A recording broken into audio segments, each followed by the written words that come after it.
But இந்த வழக்கமாக Sathyaraj sir எல்லா படத்துக்குமே வந்துடுவார், சின்ன ரோலாக நடித்தாலும். இந்த படத்துக்கு அவர் வராதுக்கு என்ன காரணம்? இந்த சக்ஸஸ் மீட்டுக்கு நீங்கள் பேசும்போதும் அவரோட பேரை மென்ஷன் பண்ணால் முட்டிங்க, அது ஏன் அந்த மறந்தீங்க? இல்லை சார், எல்லா ஆக்டர்ஸும் பொதுவாக நான் நன்றி தெரிவிச்சிட்டேன் சார். எல்லாருமே இதில் ஃபேமிலி ப்ளஸ் இதில் இருந்த சின்ன ஆக்டர்ஸ்லேருந்து சத்யராஜ் சார் வரைக்கும் நான் பொதுவாக எல்லாருக்கும் நன்றி தெரிவிச்சிட்டேன். சத்யராஜ் சார் வராததுக்கு காரணம் டேட்டு இஷ்யூ தான் சார், வேறு எதுவும் இல்லை. அப்புறம் அடுத்த படம் ஒரு சரித்திர படமாக இருக்கும் அப்படின்னு சொல்லிட்டு காளி வெங்கட் சார் சொல்கிறாரு. ஆமாம் சார். அது என்ன மாதிரி கதை, எப்படி இருக்கும் அப்படின்னு சொல்லிட்டு சொல்ல முடியுமா? பேன் இண்டியா படமா? ஏன்னா குறுகிய பட்ஜெட்டில் ஒரு படம் எடுத்திருக்கீங்க, பெரிய படம் வாய்ப்பு ஏதாவது வந்திருக்கா, இல்லை பேன் இண்டியா படமாக சார்? இல்லை, நான் இந்த ஸ்க்ரீன் பிளே முன்னாடி ஃபஸ்ட்டு அந்த பீரியட் ஃபிலிம் தான் சார் எழுதினேன். அது என்னோடய ஷார்ட் ஃபிலிம் புறம்னு ஒரு ஷார்ட் ஃபிலிம் எடுத்தேன், ஒரு புறநான்னு ஒரு போயம் பேஸ் பண்ண படம் அது. ஸோ கிட்டத்தட்ட அந்த போயமோட ஒரு கண்டினியூஷனாக தான் அந்த கதையை நான் எழுதினேன். ஸோ ஃபஸ்ட்டு படத்துலேயே அவ்வளோ பெரிய படம் எடுக்க முடியாதுன்றனால சின்னதாக ஒன்று பண்ணலான்னு தான் இந்த ஸ்க்ரீன் பிளே நான் எழுதினேன். அது பேன் இண்டியான்னு எனக்கு தெரியல சார். அது ஆனால் ஒரு ப்ராப்பரான தமிழ் ஹிஸ்ட்ரி கதை, அதாவது சங்கம் லிட்ரேச்சரில் நம்ம படித்த குறிப்புகள்லாம் இருக்குல்ல, ஊர் இந்த மாதிரி இருந்தது, இந்த மாதிரி உணவு முறை இருந்தது, இந்த மாதிரி துணி போட்டாங்க, இலையில துணி கட்டிக்கிட்டாங்க. ஸோ என்னென்னலாம் அதில் டாக்குமெண்ட்டாக படிக்கிறோமோ அதுக்கு பேஸ் பண்ணி கிரவுண்டடாக இருக்கும் சார். பீரியட் ஃபிலிம் ஸ்கிரிப்ட் என்கிட்ட இருக்குது. நான் இதெல்லாம் முடிஞ்சதுக்கப்புறம் நான் நெக்ஸ்ட் என்னென்னு பார்க்கணும் சார். அதுதான் பிளான். சார் வணக்கம், வாழ்த்துக்கள். வணக்கம் சார். வணக்கம் சார். நிறைய பேர் படம் எடுத்து வச்சுட்டு படம் வெளிவரதுக்கு ரொம்ப இடையூறாக இருக்குது, தேட்டர் கிடைக்க மாட்டேங்குது, அவங்க தடுக்கிறாங்க இவங்க தடுக்கிறாங்க அப்படின்ற புலம்பல் ஒவ்வொரு ப்ரெஸ் மீட்லேயும் இருக்குது. நீங்களும் சின்ன படம் தான் எடுத்து வச்சுருக்கீங்க, உங்களுக்கு அந்த மாதிரி இடையூறுகள் ஏதாவது இருந்துச்சு சார்? ஆக்சுவலி உண்மையை சொல்லணுன்னா இந்த படத்துக்கு இல்லை சார். ஏன்னா எப்படி ஆச்சுன்னா, ஃபஸ்ட்டு நான் ஏதாச்சும் ஒரு படம், ஒரு தரமான படம் எடுக்கணுன்ற ஒரு ஓட்டம் இருந்தது, அதுக்காக நாங்கள் கண்டிப்பாக ஓடணும். ஸோ படம் நான் என்ன நோட்டீஸ் பண்ணேன்னா சார், ஒரு படம் அதுக்கு தேவையான ஆளுங்களை ஆட்டோமேட்டிக்காக இழுத்துக்கிட்டே இருந்தது. இப்போ சத்யராஜ் சார் எனக்கு எட்டாத தூரமாக தான் அவரை நான் பார்க்குறேன். ஏன்னா எனக்கு அவரை நேராக தெரியாது, பேசினதில்லை. அவர்கிட்ட ஃபோன் நம்பர் கிடச்சிது, ரேண்டமாக ஃபோன் பண்ணி பேசினோம். 1 hour டைம் கொடுத்தாரு. அவர் ரொம்ப பொறுமையாக தான் டீல் பண்ணார் எங்களை. ஸோ நான் போய் என்னை பற்றி நான் ரொம்ப பேசலாங்க. நான் இவங்க நாங்கள் ஏற்கனவே எடிட் பண்ணிட்டோம் இவங்க நடித்த போர்ஷனை. ஸோ அதை போட்டு காமிச்சா அவருக்கு பிடிச்சிட்டு அவர் ஓகே சொல்லிட்டார். வடிவேல் சாருமே அதே மாதிரி தான். அவரும் யோசிச்சார், எப்படி நான் நடிக்காத படத்துக்கு நான் எப்படி பாட்டு பாடுறதுன்னு யோசிச்சார். பட்டு நாங்கள் சொன்னோம் சார், ஒரே ஒரு பாட்டை கேளுங்க, பிடிச்சதுன்னா நீங்கள் பாடுங்க சார், இல்லைன்னா விட்டுருங்க, தொல்லை பண்ண மாட்டோம்னு சொன்னோம். கேட்டார், அவருக்கு பிடிச்சிருச்சு. ஸோ அந்த கலை அந்த ஆளுங்களை இழுத்துக்குதுன்னு நான் நினைக்கிறேன். ட்ரீம் வாரியர் பிக்சர்ஸ் அதுதான் ஆச்சு. என்னென்னா குஹன் சார் படம் பார்த்தாரு, பார்த்த உடனே அவருக்கு பிடிச்சிருச்சு. ஸோ ஆனால் இதில் ஒரு கொஞ்சம் இப்போது நான் ஏன் லக்கின்னு நான் நினைக்கிறேன்னா, ட்ரீம் வாரியர் பிக்சர்ஸ் நினச்சிருந்தா இதை விட இன்னும் கொஞ்சம் ஈஸியர் குதிரை மேலே பந்தயம் கட்டியிருக்கலாம். இது கொஞ்சம் ரிஸ்கியான குதிரை தான் இந்த படம். ஆனால் அவங்க நல்ல படத்தை சப்போர்ட் பண்ணணும்னு நினைக்கிறாங்கல்ல சார், அந்த மாதிரி எண்ணங்கள் இருக்கிற ஆட்களும் தேவைப்படுதுன்னு நான் நினைக்கிறேன். அது மிக்ஸ் ஆஃப் போத். அந்த படமும் நல்லா இருந்தது, but at the same time அதுக்கு சப்போர்ட் பண்ண நினச்ச ஆளுங்களும் எனக்கு தானாக அமைஞ்சாங்க. அதுக்கு அபிஷேக் ராஜாவுக்கு தான் நான் நன்றி தெரிவிக்கணும். அவர் தான் இதை எடுத்துகிட்டு போய் காமிச்சார் அவங்கக்கிட்ட. ஸோ எனக்கு அந்த மாதிரி அனுபவம் இல்லை. இதுக்கு என்ன டிசர்விங்கோ அது கிடச்சதுன்னு தான் நான் நினைக்கிறேன் சார். எனக்கு அநியாயமாக எங்கேயுமே எனக்கு ஃபீல் ஆனதில்லை. தேட்டர் ஓனர்ஸுமே ஃபஸ்ட் வீக் பெரிய படத்தோடு வந்தாலுமே நாங்கள் கோயம்புத்தூர் திருப்பூர்லாம் போனோம். அங்கே தேட்டர் ஓனர்ஸ் அவ்வளோ வெல்கமிங்காக இருந்தாங்க. ஐ மீன் குஹன் சார் ப்ராப்ளம் இன்னும் டீட்டெயிலாக இதை பற்றி பேசலாம். அவங்க இதுக்கு ஸ்க்ரீன் தரத்துக்கு ரொம்பவே வில்லிங்காக தான் சார் இருந்தாங்க. அது உண்மை தான். அதாவது இன்னைக்கு உள்ள ஜென்ரேஷன் பார்த்தீங்கன்னா கண்ணீர் சிந்த வைக்கிற அளவுக்கு யாரும் படம் எடுக்கிறதுக்கு முன் வரது கிடையாது. வெட்டு குத்து கத்தி கடப்பார் அந்த மாதிரி போயிட்டாங்க. பட் நீங்கள் ஒரு ஃபேமிலி ஆடியன்ஸ் படம் பார்த்துட்டு கண்ணீர் சிந்தி அந்த கவலையை வெளிப்படுத்திட்டு வர அளவுக்கு படம் எடுத்திருக்கீங்க. அடுத்து எடுக்கக்கூடிய படங்கள் இதே மாதிரி இருக்குமா, இல்லை வேற மாதிரி இருக்குமா? அந்த வேற மாதிரி இருக்க சான்ஸ் இருக்குது சார். ஐ திங்க் அந்தந்த கதைக்களம் அந்தந்த காலகட்டத்துக்கு ஏற்ற மாதிரி தான், அந்த களத்துக்கு ஏற்ற உண்மையான கதை எடுக்கணும்னு ஆசை சார். எனக்கு வேறு எதுவும் இல்லை. இதே மாதிரி என்னால் இப்போ இன்னொன்று பண்ண முடியுமான்னு கேட்டிங்கன்னா இல்லை. இப்போ நான் சினியை இப்போ இந்த ஹோல் சிஸ்டமை பார்க்காம நான் இதை எழுதிட்டேன். அடுத்த வாட்டி இதே மாதிரி எழுதுகிற தைரியம் எனக்கு வருமானு கூட எனக்கு தெரியல.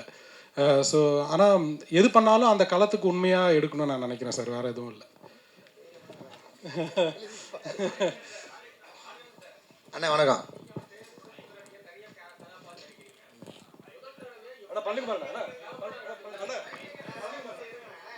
அண்ணா இந்த கேள்வியும் பதிவாயிருக்கட்டும், ஒரு தடவை இதில் கேட்டுருங்க. ஒன்றும் இல்லை, முதல் தடவையாக நீங்கள் ஒரு தகப்பனார் வேடத்துக்கு, ஒரு பையனுக்கு ஒரு குடும்பத்தில் தலைவனாக ஒரு தகப்பனார் வேடத்தில் நடிக்கிறீங்களா? இன்னும் தகப்பனார் வேடம்னு நடிக்கலாமா? எப்படி உங்கள் கேரக்டர் எப்படி இருக்குன்னு நினைக்கிறீங்க? ஆனால் நீங்கள் இறுதி சுற்று மிஸ் பண்ணிட்டீங்கன்னு நினைக்கிறேன். இறுதி சுற்றுலேயே நான் நடிச்சிட்டேன். நான் அப்போ அவங்களுக்கு 20 வயசு ஹீரோயின், அவங்களுக்கு அப்பாவாக நடித்தேன். நான் அதான் நிறைய படம் அப்பாவாக நடிச்சிட்டேனே. அப்புறம் வந்து நம்ம அநீதியில் ஒரு கைண்ட் ஆஃப் அப்பாவாக இருக்கும், மெர்சலில் ஒரு பையனுக்கு அப்பாவாக நடித்தேன். இப்போ இதில் ஒரு ஒரு விதமான அப்பாவாக இருக்குது. ஸோ எனக்கு ஆல்ரெடியே நான் நிறையா தான் அப்பா நடிச்சிட்டேன்னு நினைக்கிறேன். இதுக்கப்புறம் வந்துச்சுன்னா அந்த அந்த கேரக்டர் என்ன செய்யுது, அதுக்கான வெயிட் எப்படி இருக்குன்னு பார்த்துட்டு நடிக்கலாம். நான் ஒன்றும் தப்பு இல்லை. நன்றிண்ணே. அதான் அந்த தம்பி பையன் சொல்லியிருப்பான், அவங்களுக்கு இவன் சொல்லி தான் அவங்களுக்கு தெரிய வந்திருக்கும். அதான் விஸ்வான் சொல்கிறாரு, ஜோஷவன் சொல்கிறாரு. ஆமாம் ஆமாம், அப்பா வந்து இது மாதிரி வந்தார். ஆமாம். ஆனால் டாக்டருக்கு தெரிஞ்சால் அவங்க இன்னும் கொஞ்சம் ஃபீலிங் அதிகமாக வரும் இல்லையா? அதுக்காக தான் கேட்டேன் நான். ஆமாம், தெரிஞ்சு அவங்க ஃபீல் பண்ணுவாங்க. என்னென்னா சார், அவங்க அப்பா கிட்ட கேட்க மாட்டாங்க. அப்பா மனசு கஷ்டப்படுவாருன்றது மறைக்கிறதா? இப்போது நமக்கே ஏதாச்சும் ஒரு பிரச்சனைனா நம்ம வீட்டில் எடுத்தோடனே போய் அப்படியே கொட்டிட மாட்டோம். நம்ம வந்து ப்ரொடெக்ட் பண்ண தான் ட்ரை பண்ணுவோம். ஸோ அந்த மாதிரி அவங்க ப்ரொடெக்ட் பண்ண ட்ரை பண்ணுறது தான் அது. அப்படி தான் அந்த கேரக்டர். இப்போ நானாக இருந்தால் அப்படி தான் நான் சொல்லியிருப்பேன். இப்போ எனக்கே சும்மா நான் ஏதோ ஒரு வயிற்று வலியோ இல்லை ஹாஸ்பிட்டல் போகிற மாதிரி இருந்தால் எடுத்தோடனே நான் அம்மா கிட்ட சொல்ல மாட்டேன், பயந்துருவாங்க அவங்க. ஸோ ஒருத்தருக்கு ஒருத்தர் ப்ரொடெக்ட் பண்ணுறது தான் அது, வேறு எதுவும் இல்லை sir. Okay sir, thank you sir. Thank you sir. Direct sir, இங்கே சார் தக் லைஃபோட மோதுனீங்க. ஆமாம் சார். தக் லைஃபே இன்னும் சக்ஸஸ் மீட்டு இது பண்ணலை. ஸோ நீங்கள் வந்துட்டீங்க உடனே சக்ஸஸ் மீட்டு. இப்போ வர படங்கள் எல்லாமே சக்ஸஸ் மீட் தான், தேங்க்ஸ் கிவ் மீட்டாக மாறிடுச்சு. ஸோ இது வந்து உண்மையாலுமே உங்களுக்கு வெற்றி தானா? இல்லை சார், தக் லைஃபோட நாங்கள் கண்டிப்பாக மோதலை, அந்த வார்த்தை யூஸ் பண்ண மாட்டேன். நாங்கள் வந்து காளி வெங்கட் சார் ரொம்ப அழகாக சொல்லுவார், ஒரு பெரிய திருவிழா தக் லைஃப், அதில் வந்து நாங்கள் பஞ்சு மிட்டாய் வைக்க வந்தோம் அப்படின்னு சொல்லுவார். ஸோ இதுக்கான ஸ்பேஸ் இருந்தது சார். இது எங்களுக்கும் டேட்டாவும் இதுதான் ஒர்க் ஆச்சு. இது ஒன்று. ரெண்டாவது, இதை வந்து நான் ஏன் தேங்க்ஸ் கிவிங் நான் சொல்கிறேன்னா, உண்மையிலே எனக்கு சந்தோஷமாக இருக்குது சார். ப்ரெஸ் கிட்ட கிடைச்ச சப்போர்ட், மக்கள்கிட்ட கிடைச்ச சப்போர்ட், எங்களுக்கு வந்து இது pure and pure word of mouth படம் தான் இது. எங்களுக்கு நீங்கள் ரொம்ப பெருசாக எங்களுக்கு ஃபிசிக்கல் ப்ரொமோஷன் நீங்கள் பார்த்துருக்க மாட்டீங்க. நாங்கள் நம்பினது எல்லாமே நியூஸ் பேப்பர், டிஜிட்டல், இதை மட்டும்தான் நாங்கள் நம்பினோம். ஸோ உண்மையிலேயே முழுக்க இது ப்ரெஸ் அண்ட் மக்கள்னால மட்டுமே ஓடின படம் இது.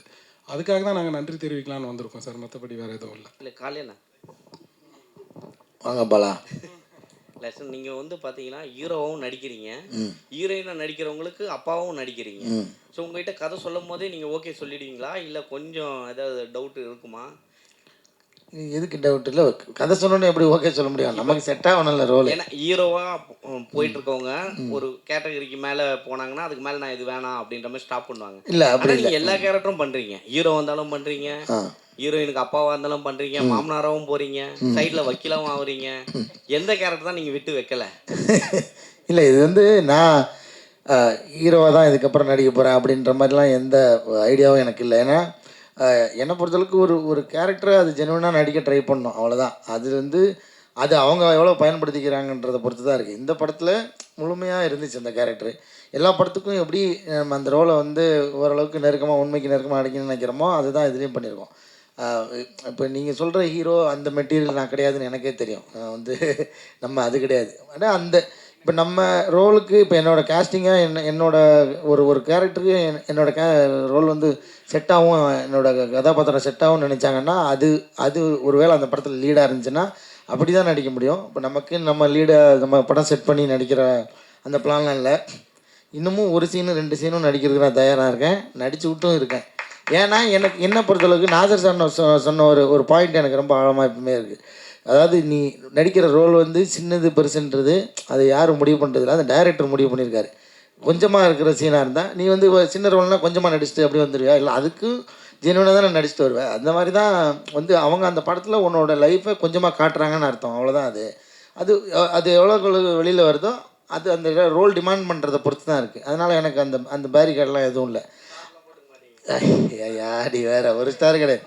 அண்ணா அண்ணா இது மாதிரி முனிஷ்கான் கூட எப்பவுமே நீங்கள் தொடர்ச்சியாக வந்து நடிச்சுட்டு இருந்தீங்க. ஆமாம் ஆமாம். இப்போ ஹீரோ மாறினதுக்காக நீங்கள் நடிக்கிறது இல்லையா, இல்லை ஏதாவது சான்ஸ் கேட்டால் நீங்கள் வேணான்னுறீங்களா? இல்லை எங்கே ஹீரோவெல்லாம் மாறவே இல்லை தலைவரே, மறுபடி அதையே பிடிச்சி இழுக்கிறீங்களா கொக்கி போட்டு. ஏன்னா செந்தில் கவுண்டமன் காம்பவுண்ட். ஆமாங்க, அது என்னென்னா அது எழுதுறவங்க எழுதணும்ல, அப்படி எழுதி. ஆனால் இருக்குது, படம் நடித்த படமும் இருக்குது. இப்போ திரும்பவும் நடிக்கிறதாகவும் இருக்கும். அவர் எனக்கு முன்னாடி ஹீரோ ஆகிட்டார், படம் நின்றுக்கிட்டு இருக்கு, ரிலீஸ்க்கு வெயிட் பண்ணிகிட்டு இருக்கு. ஆக்சிஸ் ஃபிலிம் ஃபேக்டரியில் மிடில் கிளாஸ்னு ஒரு படம் எடுத்து ரெடியாக இருக்குது ரிலீஸ்க்கு. அவர் எனக்கு முன்னாடி அப்படி பார்த்து ஆகிட்டார் சொல்ல போனால். என்ன அதெல்லாம் கிடையாது. நாங்கள் 2 பேரும் சேர்ந்து நடிக்கிறது என்னென்னா, அந்த காம்போ வந்து ஆக்சுவலாக எங்களால் வந்து ரொம்ப நெருக்கமாக இயல்பாக நடிச்சிட முடியும். காரணம் நாங்கள் வந்து சினிமாவில் எங்கள் முகம் தெரியறதுக்கு முன்னாடி தான் நாங்கள் நண்பர்கள். நாங்கள் வந்து இங்கே இதே அருணாச்சலம் ரோட்டில் அந்த டீ கடையில் எல்லாம் ஒன்றா காலையிலேருந்து சாயந்தரம் வரைக்கும் வந்து கடலை போட்டு உட்காந்துட்டு இருந்த டைம் தான் அது. அங்கே அப்போ இருந்தே வந்து அவர் பழக்கன்றதுனால எங்களுக்கு ஸ்க்ரீனில் ஒரு நடிகர், அவர் ஒரு நடிகர், நம்ம ஒரு நடிகர்ன்றதே இருக்காது. அந்த எங்கள் 2 பேருக்குமே அந்த எண்ணம் இருக்காது. அதனால் ரொம்ப இயல்பாக வந்துடும். அது ரொம்ப இல்லை இடைவெளிலாம் ஒன்றும் இல்லை தலைவரே. அவர் நடித்த படங்கள், நான் நடித்த படங்கள் இன்னும் ஒன்றா வரல, அவ்வளோதான். வரும், நிச்சயமாக வரும். ப்ரொடியூசர்கிட்ட கொடுங்க. அண்ணே அவர் தூங்கிட்டு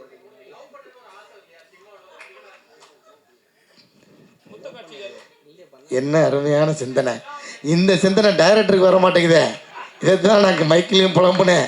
கணவன் மனைவி பாருங்கள், அப்பாவாக நடித்தேனே சொல்லிட்டு இருக்கீங்க. நான் வந்து ரோஷினிக்கு அப்பாவாக நடித்தேன், ஷெல்லிக்கு நான் வந்து கணவனாக தான் நடித்தேன். அதை சொல்லவே மாட்டேங்கிறீங்க யாரும். அப்பா கேரக்டர் நடிச்சிங்க, அப்பா கேரக்டர் அப்படி பார்த்தா கணவனாக தான் நடித்தேன், ஹஸ்பண்ட் கேரக்டர் தான் நடித்தேன். அதை சொல்ல மாட்டேறீங்க. காரணம் என்னன்னா, இவர் அந்த மாதிரி சீன் வைக்கலைங்க. நான் என்ன பண்ணுறது, ஒரு அந்நியோன்யமாக கணவன் மனைவி இருக்கிற மாதிரி சீன் வச்சா தான் நடிக்க முடியும். நானும் எப்படி நடிக்க முடியும் சார்? ப்ரொடியூசர் டூயிண்ட் ஆர்டர்னு இல்லை. ஆனால் நீங்கள் சொன்ன மாதிரி நெருக்கமான காட்சிகள், ரொமான்ஸான காட்சிகள் நடிக்கணும்னு எனக்கு நிச்சயமாக ஆசை இருக்குது. ஏன் சொல்கிறேன்னா, இப்போ ரொமான்ஸ் பண்ணிக்கிறதுக்காக கிடையாது, அது நம்ம வேணும்னா நம்ம வந்து அது விஷயம் கிடையாது. நான் என்ன சொல்கிறேன், ஸ்க்ரீனில் அந்த உணர்வை ப்ரெசென்ட் பண்ணுறது இருக்குல்ல, அது உண்மையிலுமே பயங்கர டஃப்பான ஜாப். இன்றைக்கி வரைக்கும் இருக்கிற பெரிய பெரிய ஸ்டார்லாம் பார்த்து நான் வந்து ஆடி போயிருக்கிற ஒரே விஷயம் அந்த ஒரு விஷயம் மட்டும்தான். எனக்கு இந்த ஃபைட்டு, இந்த பஞ்சு வசனம் அதெல்லாத்தையும் தாண்டி ஒரு விஷயம் மட்டும் நீங்கள் நல்லா ப்ராக்டிக்கலாக யோசிச்சு பாருங்கள். ஒரு ரொமான்ஸ்ன்றது 2 பேர் மட்டும் தனியாக பண்ணுறது, ஒரு 250 பேர் வச்சுக்கிட்டு நடுவில் ரொமான்ஸ் பண்ணுறது சாதாரண விஷயமே கிடையாது. நீங்கள் சொல்கிற மாதிரி அது ஆக்சுவலாக பெரிய தண்டனை. எல்லோரும் முன்னாடி உட்காந்துக்கிட்டு ரொமான்ஸ் பண்ணுற மாதிரி ஒரு தண்டனை எதுவுமே கிடையாது. அதை நான் இப்பயும் நான் பார்த்து எல்லா ஸ்டாரும் பார்த்து நான் பிரமிக்கிற ஒரு விஷயம் என்னென்னா, இத்தனை கூட்டத்துக்கு மத்தியில் எப்படிப்பா ரொமான்ஸ் பண்ணுறீங்க. ரொமான்ஸ்ன்றதே ஒரு தனிப்பட்ட முறையில் இருக்கும்போது வர்றதாச்சு. அதை கொண்டு வர்றதுக்குள்ள அந்த உணர்வு, அது உண்மையாலுமே பயங்கர சவாலான விஷயம். அந்த சவாலுக்கு நானும் தயாராக தான் இருக்கிறேன். ப்ரொடியூசர்கிட்ட கொடுங்க. ப்ரொடியூசர்கிட்ட தலைவங்கிட்ட கொடுத்தாங்க. இல்லை, சமீபத்தில் பார்த்தீங்கன்னா தலைவனே போயிட்டு ஒரு தனியார் சேனலில் பேசியிருந்தாங்க. சில படங்கள் வந்து விமர்சனம் பண்ணுறதுக்கு அமௌண்ட் கொடுத்து பண்ணுறாங்க அப்படின்னு சொல்லிட்டு. இது சின்ன படம், இது நியாயமாக வெற்றியாக கூட இருக்கலாம். பட் ஆனால் இந்த கருத்துக்கு என்ன சொல்கிறீங்க? இல்லை என்ன கொஸ்டின் கேட்குறீங்க? பெய்ட் ரிவ்யூஸ் இருக்கான்னு கேட்குறீங்களா? ஏன்னா இப்போ நம்ம படம் வச்சிங்க, நார்மலான ஒரு யதார்த்த கதை கொடுத்துருக்கீங்க. பட் ஆனால் வெளியே பேசும்போது இந்த மாதிரியான காசு கொடுத்து அவங்க ப்ரொமோஷன் பண்ணுறாங்க அப்படின்ற ஒரு டாக் போகுது இல்லை. ஸோ இதை பற்றி என்ன நினைக்கிறீங்க? இல்லை, ஆக்சுவலாக எனக்கு இந்த படத்தில் எங்கள் அனுபவம் நான் சொன்ன மாதிரி எப்படி ஆயிடுச்சுன்னா, ப்ரெஸ்ஸு சப்போர்ட் பயங்கரமாக கிடச்சிது ஃபஸ்ட்லேருந்தே. அதுக்கப்புறம் மக்களோட வேர்ட் ஆஃப் மவுத் தான் இருந்தது. டாப் ரிவ்யூயர்ஸ் ரிவ்யூ பண்ணலை, அது நான் ஒத்துக்கிறேன். ஆனால் ஏன் பண்ணலன்ற ரீசன் எனக்கு தெரியாது. இல்லைங்க, வேலை பார்க்குற இது நல்லா இருக்காதுல்ல, அது கரெக்டாக இருக்காது. ஆமாம் இல்லை, தப்பாக தெரியும். ஆனால் டிஸ்கஷன் பண்ணலான்னு நாங்கள் பிளான் பண்ணோம். ரோஷினி மேடம், லாஸ்ட் கேள்வி ஹீரோயின் கேட்கலாம்ல? சொல்லுங்க. இல்லை, கண்ணம்மாவில் பயங்கரமாக ஒரு ட்ரோல் ஆகினீங்க, நடந்து போயிட்டே இருந்தீங்க, சார்பட்டா அதில் நிறுத்துனாங்க, இப்போ திரும்பவும் ஸ்டார்ட் பண்ணியிருக்காங்க. புரியல எனக்கு என்ன. நீங்கள் கண்ணம்மாவில் பேக் எடுத்துட்டு வெளியே போனீங்க தெரியுமா, அது ரோடோட காமிச்சு, அது பயங்கரமாக ஒரு ட்ரோல் ஆச்சுல்ல. ஸோ அதுக்கப்புறம் இது ட்ரோல் ஆகிட்டு இருக்கு, அதை பார்த்தீங்களா? ட்ரோல் ஆகிட்டு இருக்கா? ஆமாம், நீங்கள் போகிற மாதிரி. அப்படிங்களா? சந்தோஷம் தான். ஸோ அடுத்த ஏன்னா நீங்கள் எடுக்கிற சூஸிங்கான ஸ்டோரிஸாக இது பண்ணிட்டு இருக்கீங்க. இப்போ அடுத்தடுத்து யார் கூட பண்ணிட்டு இருக்கீங்க? இப்போ அடுத்து வந்து விஜய் சேதுபதி சாரோட மூவியில் ஒன்று பண்ணியிருக்கேன், தலைவன் தலைவியில் பண்ணியிருக்கேன். ஸோ அது அடுத்த மாதம், இன்னும் டேட் சொல்ல. ஸோ அதுவும் அடுத்து இருக்குது. இன்னும் நிறைய கதை கேட்டுட்ருக்கேன். ஸோ இந்த மாதிரி ஒரு பியூட்டிஃபுல்லான ஸ்டோரிக்கு வந்து அடுத்து வெயிட் பண்ணுறேன். சரியா?